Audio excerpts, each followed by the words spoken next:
Welcome back to Outdoors with Larry Ray on ESPN 790 AM. Brought to you proudly by Sportsman's Warehouse and the Tennessee Wildlife Resources Agency. Hey, good Saturday morning. Welcome back to Outdoors with Larry Ray. It's hard to believe this is the first Saturday in March, which means the Darryl and Darryl Show. Darryl and Darryl. It's the Darryl and Darryl Good Lifetime Outdoor Hour. That's right. My two friends, Dave Gabbard, he is on location at Lake Martin down in Alabama. And then, of course, Gene Smith is here in studio. And we've just had a guest drop in, Justin Lawson from the Quality Deer Management Association. We're going to talk to Justin a little bit later, but this is the segment I've been looking forward to. We've been real privileged on Outdoors with Larry Ray over our 19 years on the air to have this young man on several times. He continues to amaze me and amazes everybody else. It's the Arizona Cowboy himself, and we love to have him. That's Brady Ellison. Good morning, Brady. Good morning, guys. How you doing? We're doing great, Brady. Now we got you on the line because there are people waiting to hear you. They want to know because, after I got word of what happened in Vegas, I didn't think there was anything else you could do now. But a 900, the first person with a recurve bow to do that. We know some of them have done it with a compound, but here you come. Talk about that, man. I know you're a three-time Olympian and all these great things. To shoot that score, what did that mean to you? It meant a lot. It's kind of crazy. There's only been two other people that I know of that have shot just a 300, just perfect one day in Vegas with a recurve, and then I went there and did it 3 days in a row this year. Wow. It was cool because in practice, I knew I had a bow that was shooting really well. And the 2 weeks before Vegas, I had started to shoot a lot of 300. So I was like, hey, let's go to Vegas and shoot one. Yeah. Let's finally shoot one of them in Vegas. And then the 2 days before Vegas, I shot a 900 in the morning and then a 900 in the afternoon. Come on. And I'm like, you know what? I was like, we'll just go there and we'll just shoot some good shots and see what happens.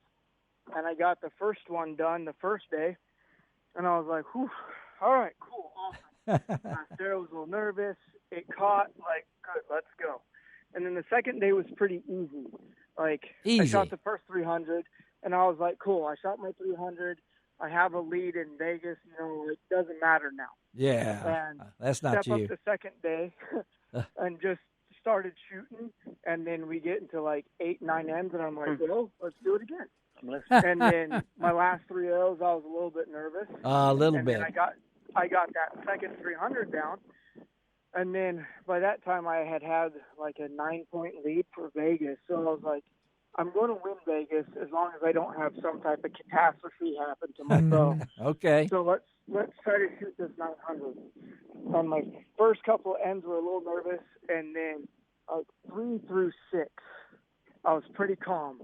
And then all hell broke loose. My last 4 ends were a living hell. My legs were shaking. I felt sick. Come on, really? And I was just like, just get through it. Just get through it. Just put your pin in the middle, make a strong shot, and go. Just do it. It's not that hard. You won. That's the important thing.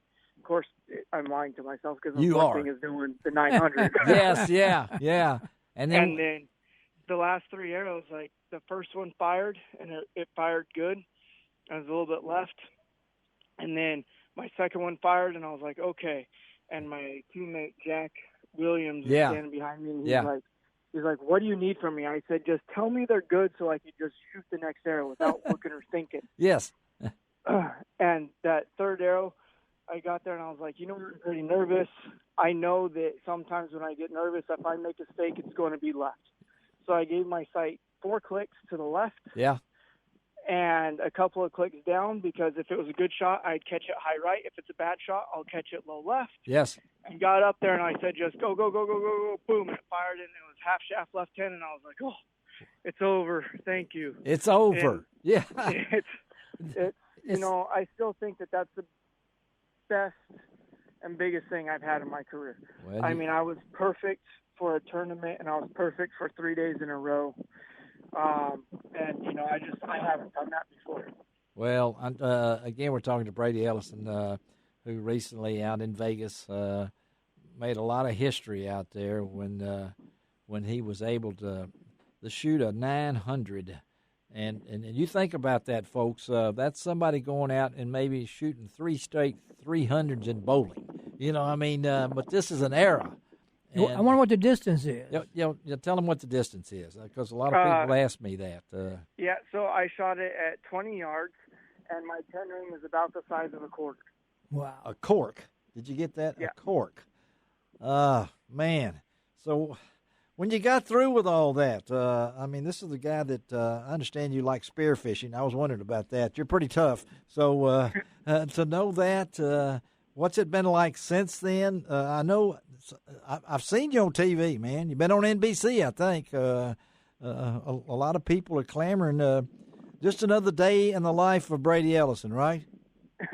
Yeah, since then, I've been fortunate enough to do a couple of media things, and it's kind of been surreal because it's like shoot a 900. You watch the compounders do it. I'm the first recurve that's ever done it. Yes. And a couple of people are talking about, for me, like what I did was harder.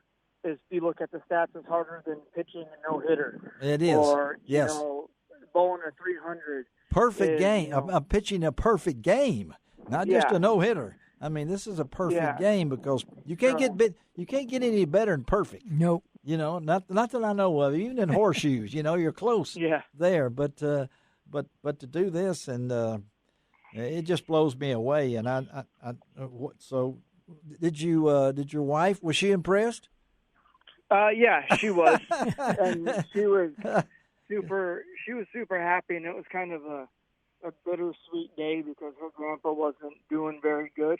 Oh no! And so she was fighting that all weekend, and right as I shot that, she just went up to the booth, and she was happy for me, but we had found out a couple hours after that, her grandfather had passed. So oh my goodness! Kind of a bittersweet moment for her, and she just went and did her own thing because she didn't want to be sad on the cameras, and she just went and did what she had to do. And well, that's the family comes first, and for you folks out there, his wife is not a bad archer either. So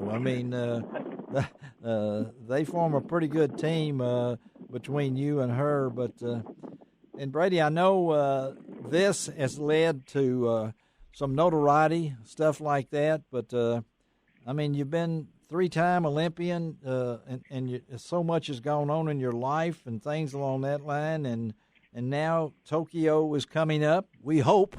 Yep. We're kind of in a. So what's next for you? What do you come back to after a 900?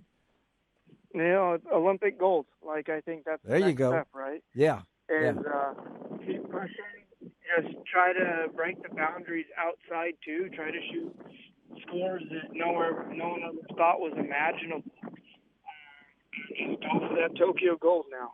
Just go and try to win an Olympic gold, and then win them all, and then try to do it again 4 years from now. Well, you're what, 31? You're 31 years old. That's you're just a pup, and if you take care of yourself, and I know Dave Gabbert is listening on the other line here.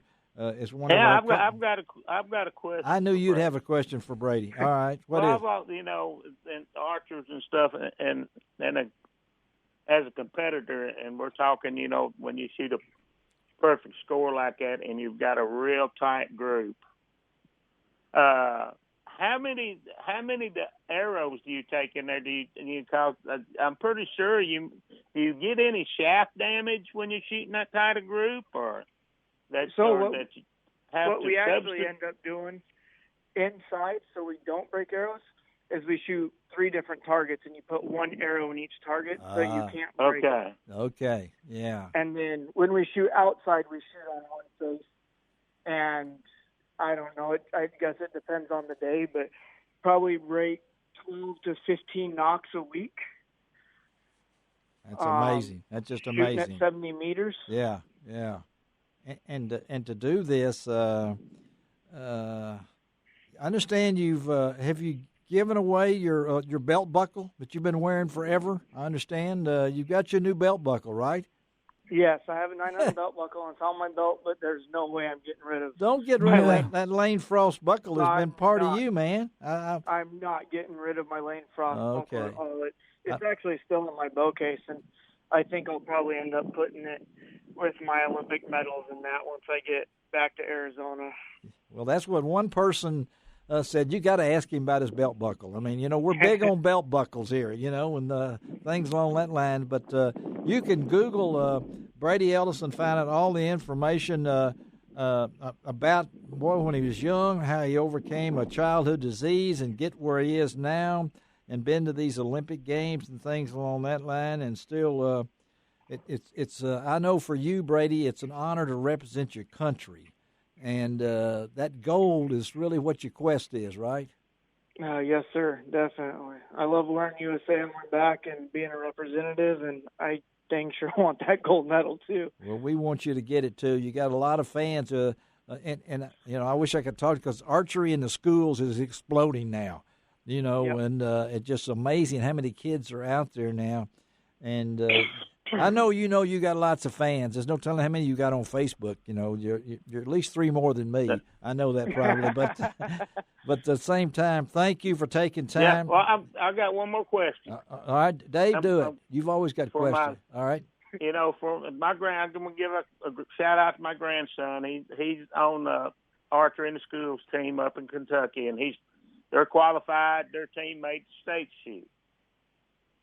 Next weekend I'm going up there and watching shooting the state. Yes. And any words of advice? Well, when you step up to the line, shoot the required amount of tens. That's what Butch Johnson told me when I was young, and asked him if anything. He said, when the whistle blows, just shoot the required amount of tens.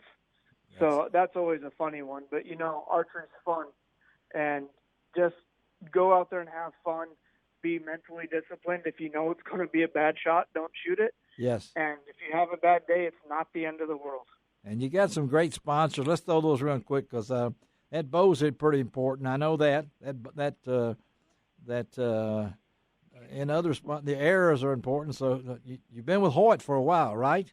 Yep, I've been with Hoyt since 2009, I believe. Okay. Easton, are you still with Easton too? Yep, been with Easton my whole entire career. Actually, I've never shot for another company from Easton. Really? I shoot the Shrewd stabilizers. Yes, yeah. And scopes.